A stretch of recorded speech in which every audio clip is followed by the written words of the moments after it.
একটা সাজানো সংসার, একটা দীর্ঘ বছরের বিশ্বাস, আর এক নিমিষেই সব ভেঙে চুরমার। কারণটা কেবল একটি শব্দ, সেটি হচ্ছে পরক্রিয়া। সমাজে কে অপরাধ বলে, ধর্ম বলে পাপ, আর পরিবার বলে বিশ্বাসঘাতকতা। কিন্তু আপনি কি কখনো ভেবে দেখেছেন, একজন মানুষ সব জেনে বুঝেও কেন এই পথে পা বাড়ায়?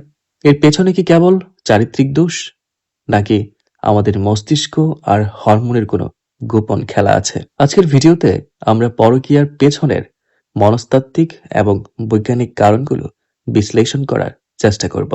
তো চলুন শুরু করা যাক। পরকীয়ার প্রথম যে কারণটি রয়েছে সেটি হচ্ছে ডোপামিন ও মস্তিষ্কের কারসাজি নিয়ে। চিকিৎসা বিজ্ঞানের ভাষায় আমাদের মস্তিষ্ক সবসময় নতুন কিছুতে আনন্দ পায়। নতুনত্বের নেশা আমাদের সবসময় আকৃষ্ট করে রাখে। যখন কেউ নতুন কারো প্রেমে পড়ে, তখন তার মস্তিষ্কে ডোপামিন নামক হরমোনের বন্যা বয়ে যায়। এই ডোপামিন অনেকটা ড্রাগের নেশার মতো কাজ করে থাকে। ঠিক তার উল্টো দিকে পুরনো সম্পর্কের মাঝে তখন একঘেয়েমি চলে আসে। পুরনো সম্পর্কে যখন সেই প্রথম দিকের উত্তেজনা বা স্পার্ক থাকে না, তখন মস্তিষ্ক উত্তেজনা পাওয়ার জন্য নতুন কাউকে খুঁজতে শুরু করে। তখন ব্রেন সম্পর্কের চেয়ে উত্তেজনার প্রেমে বেশি পড়ে যায়, আর এই উত্তেজনায় বয়ে আনে পরকীয়া। ডোপামিন হরমোনের পরে যে কারণটা পরকীয়ার জন্য সব থেকে বেশি দায়ী, তা হচ্ছে একাকিত্ব। মানুষ সামাজিক জীব হলেও তার মনের গহীনে কিছু স্পেশাল চাহিদা থাকে। যদি স্বামী বা স্ত্রীর মধ্যে মানসিক দূরত্ব তৈরি হয়, যদি তারা একে অপরকে সময় না দেয়, যদি প্রশংসা না পায়, তখন সেই মানুষটি ঘরের বাইরে সেই গুরুত্ব বা অ্যাটেনশন খোঁজার চেষ্টা করে। কিন্তু এই অ্যাটেনশনটি আমাদের জীবনে কাল হয়ে নিয়ে আসে। এই অ্যাটেনশনের কারণেই তৃতীয় ব্যক্তির ঘরে আসা শুরু হয়। তৃতীয় ব্যক্তির সাথে দুর্বলতা তৈরি হয়, ভালো লাগা তৈরি হয়, এবং অবশেষে পরকীয়ার সৃষ্টি হয়। একাকিত্বের পরে যে বিষয়টা সব থেকে বেশি আমাদের সমাজে পরকীয়াতে প্রভাব ফেলে, তা হচ্ছে শারীরিক চাহিদা। বলতে পারেন বায়োলজিক্যাল নিড। মানুষের ক্ষুধা বা তৃষ্ণার মতো শারীরিক চাহিদাও একটা জৈবিক সত্য। এটা অস্বীকার করার কোনো উপায় নেই। যখন দীর্ঘ সময় ধরে স্বামী বা স্ত্রীর মধ্যে এই রসায়ন বা কেমিস্ট্রি কাজ করতে পারে না, বা কোনো কারণে সঙ্গী এই তৃপ্তি দিতে অক্ষম হয়ে যায়, তখন শরীরে অক্সিটোসিন এবং এন্ডোরফিন হরমোনের অভাব দেখা দেয়।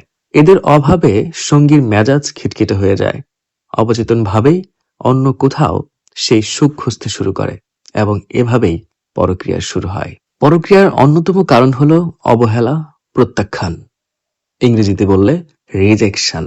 অনেক সময় দেখা যায় একজন সঙ্গী আগ্রহী হলেও অন্যজন শারীরিক বা মানসিক সম্পর্ক তেমন গুরুত্ব দেন না বা এড়িয়ে চলেন। এই বারবার প্রত্যাখ্যান হওয়া একজন মানুষের আত্মসম্মানে আঘাত করে।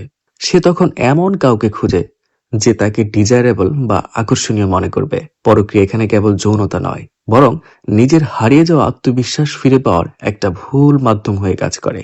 পরক্রিয়ার অন্যতম কারণ হতে পারে রিভেঞ্জ বা প্রতিশোধের স্পৃহা।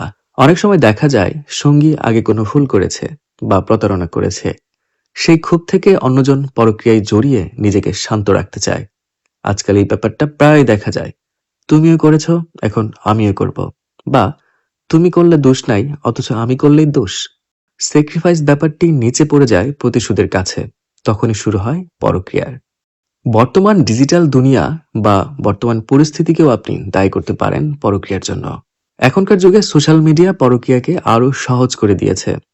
পুরনো স্কুল বা কলেজের ফ্রেন্ডের সাথে নতুন করে চ্যাটিং, বা কর্মক্ষেত্রে দীর্ঘ সময় সহকর্মীর সাথে কাটানো, এইসব বিষয় অনেক সময় সাধারণ বন্ধুত্ব থেকে পরকীয়ায় মোড় নেয়। মানুষ ভাবে একটু কথা বললে আর কি হবে, কিন্তু সেই ছোট শুরুটাই অনেক সময় বিপদের রূপ নিয়ে নেয়।